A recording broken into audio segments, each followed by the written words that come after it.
Good morning, students. In last lecture, we have discussed convergent sequences. Now, we do some theorems on convergent sequences. First theorem is prove that every convergent sequence converges to a unique limit. या फिर हम क्या कहें, a sequence cannot converge to more than one limit. कि अगर कोई sequence convergent है तो उसकी जो लिमिट है वो एक ही होगी, मीन्स यूनिक लिमिट होगी. देखो proof. Suppose that convergent sequence an converges to two distinct real numbers l and l dash. हम रिजल्ट को कॉन्ट्राडिक्शन से प्रूव कर रहे हैं. हमने एज्यूम कर लिया कि सीक्वेंस an जो है वो दो डिस्टिंक्ट रियल नंबर्स को कन्वर्ज कर रही है और वो रियल नंबर्स हमने क्या लिए, l और l dash. Let epsilon greater than 0 be given real number. हम एप्सिलॉन चूज करते हैं. एप्सिलॉन हमने ले लिया, कोई एक गिवन रियल नंबर है. फिर हम डेफिनेशन लगाएंगे यहाँ कि हम क्या मान के चल रहे हैं कि जो सीक्वेंस an है वो l को कन्वर्ज कर रही है. पहले हम ये मान के चल रहे हैं अगर सीक्वेंस an l को कन्वर्ज कर रही है, ये नोटेशन है कन्वर्जेंस की कि sequence an converges to l. या तो आप पूरा वर्डिंग में लिखो कि sequence an converges to l, या फिर आप ऐसे भी लिख सकते हो सीक्वेंस की अननेट टर्म an, उस पे इटेंडिंग का सिंबल और फिर जो भी जिस भी लिमिट को वो कन्वर्ज कर रही है कि sequence an converges to l, therefore there exist a positive integer m1. हम डेफिनेशन लगा रहे हैं such that mod an minus l less than epsilon by 2 for all n greater than equal to m1. हमने क्या definition पढ़ी थी कि अगर कोई सीक्वेंस किसी भी नंबर को कन्वर्ज कर रही है, मीन्स अगर l उसकी यहाँ लिमिट है, तो कुछ टर्म्स को, कुछ फाइनाइट नंबर ऑफ टर्म्स को छोड़कर बाकी सभी टर्म्स का जो सीक्वेंस है उसकी सभी टर्म्स का डिफरेंस किससे, इस l से. और डिफरेंस कैसा, मॉडुलस डिफरेंस जो है वो क्या होगा, लेस देन एप्सिलॉन होगा. यहाँ जो हमने एप्सिलॉन बाय 2 कंसिडर किया है वो जस्ट इसलिए किया है कि लास्ट में हमें एप्सिलॉन अपीयर हो. अदरवाइज यहाँ अगर हम एप्सिलॉन भी लिख लेते हैं तो भी गलत नहीं है. ठीक है. फॉर ऑल n, ये m1 जो है ये तो हमने अपनी मर्जी से लिया. ये m1 ले लो आप, n1 ले लो, n2 कुछ भी लिया जा सकता है. यहाँ डेफिनेशन लगा दी हमने कि सीक्वेंस an जो है वो l को कन्वर्ज कर रही है. लेकिन हमने क्या कहा कि सीक्वेंस an जो है वो l डैश को भी कन्वर्ज कर रही है. तो फिर ये डेफिनेशन हम फिर लगाएंगे. Since sequence an converges to l dash, therefore there exist some another positive integer जिसको हमने क्या नाम दे दिया, m2, such that mod an minus l dash कि अब सीक्वेंस की सब टर्म्स का, कुछ फाइनाइट नंबर ऑफ टर्म्स को छोड़ के बाकी हर टर्म का मॉडुलस डिफरेंस l डैश से क्या होगा, less than epsilon by 2 for all n greater than equal to m2. Means m2 minus 1 terms को छोड़ के बाकी सभी टर्म्स का मॉडुलस डिफरेंस क्या है, लेस देन एप्सिलॉन बाय 2 है. ठीक है. देखो आगे. लेट m हमने क्या ले लिया, let m is maximum of m1 and m2. अब हमारे पास दो इंटीजर, पॉजिटिव इंटीजर आ गए m1 एंड m2. लेकिन हम क्या चाहते हैं, हमें एक ऐसा इंटीजर जो दोनों लिमिट्स के लिए, जो हमने l और l डैश ली थी, दोनों के लिए काम करे जो. तो इसके लिए हमने क्या लिया, मैक्सिमम. क्यों लिया, जैसे से मैंने कहा कि पहले केस में जो m1 है उसकी वैल्यू मान लो मैंने कह दी 5 है और जो m2 है मान लो उसकी वैल्यू मैंने कह दी 8 है. तो फर्स्ट केस में तो मैंने क्या कहा कि सीक्वेंस, जब मैंने कहा कि जो हमारी सीक्वेंस है an वो सीक्वेंस कन्वर्ज किसको कर रही है, l को कन्वर्ज कर रही है. तो उसका मतलब क्या हुआ, mod an minus l is less than epsilon या epsilon by 2 for all n greater than equal to, मैंने m1 को क्या चूज कर लिया, 5 चूज कर लिया. सेकेंड केस में मैं कह रही हूँ सीक्वेंस an जो है वो कन्वर्ज कर रही है l डैश को, means mod an minus l dash is less than epsilon by 2 for all n greater than equal to, मैंने सेकेंड केस में m2 क्या ले लिया, 8 ले लिया.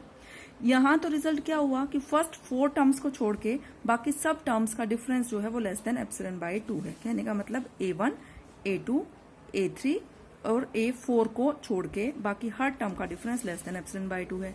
सेकेंड केस में a1, a2 up to so on a7, इन टर्म्स को छोड़ के बाकी हर टर्म का l डैश से जो डिफरेंस है वो हमारा क्या चल रहा है, लेस देन एप्सिलॉन बाय 2 चल रहा है. ये हमने, अब हमने क्या किया, जो ये 5 और 8 है इसका हमने क्या ले लिया, मैक्सिमम ले लिया.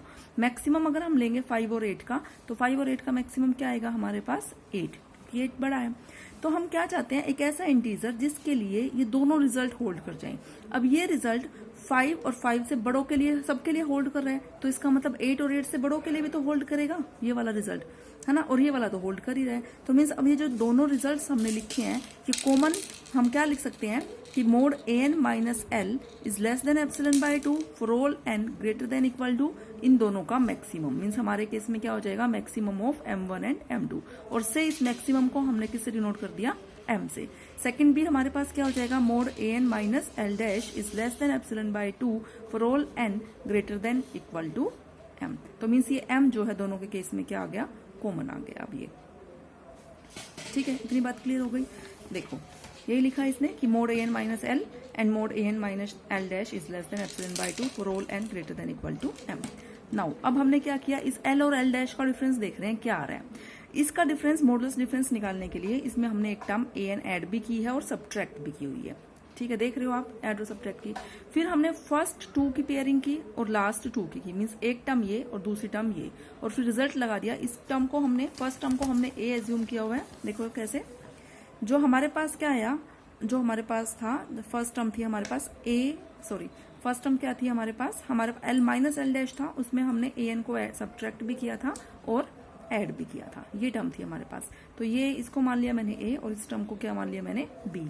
तो mod a plus B less than equal to क्या होता है, mod a plus mod b होता है, यही होता है ना रिजल्ट। अब इसकी हम वैल्यू पुट करते हैं, इसका मतलब ये term this is less than equal to, a का मतलब क्या हुआ, l minus an plus mod an minus L dash. ठीक है, अब मोड में जब हम लिख रहे हैं तो आप l माइनस an लिखो या फिर आप an माइनस l लिखो, दोनों का मीनिंग सेम है, an माइनस l आप लिख सकते हो, plus mod an minus l dash. अब देखो ये जो हम लिख रही हूँ, अगर मैं यहाँ लिखूंगी तो इक्वल टू का साइन लगाऊंगी। इक्वल टू का साइन क्यों, क्योंकि ये रिलेशन तो इसके इक्वल है ना, और यहाँ जो ये लेस देन का सिंबल लगा हुआ है, इस लेस देन का मतलब जो ये रिलेशन मैंने लिखा हुआ है, this is less then this. ठीक है, और ये इसके इक्वल है, तो यहाँ लेस का सिंबल नहीं लगाना क्योंकि ये तो इसके इक्वल है। लेकिन अगर अब मैं कंबाइन करूंगी कि इसका, इस फर्स्ट वाले का इसके साथ अगर मैं रिलेशन देखूं, तो this mod is less than equal to this term. ठीक है, और जो ये फर्स्ट मोड था ये क्या था हमारे पास, this is less than epsilon by 2। Second वाला भी क्या था, this is also less than epsilon by 2 for all n greater than equal to m। तो दोनों का मिलकर क्या हो जाएगा, this is less than epsilon for all n greater than equal to m। Clear है,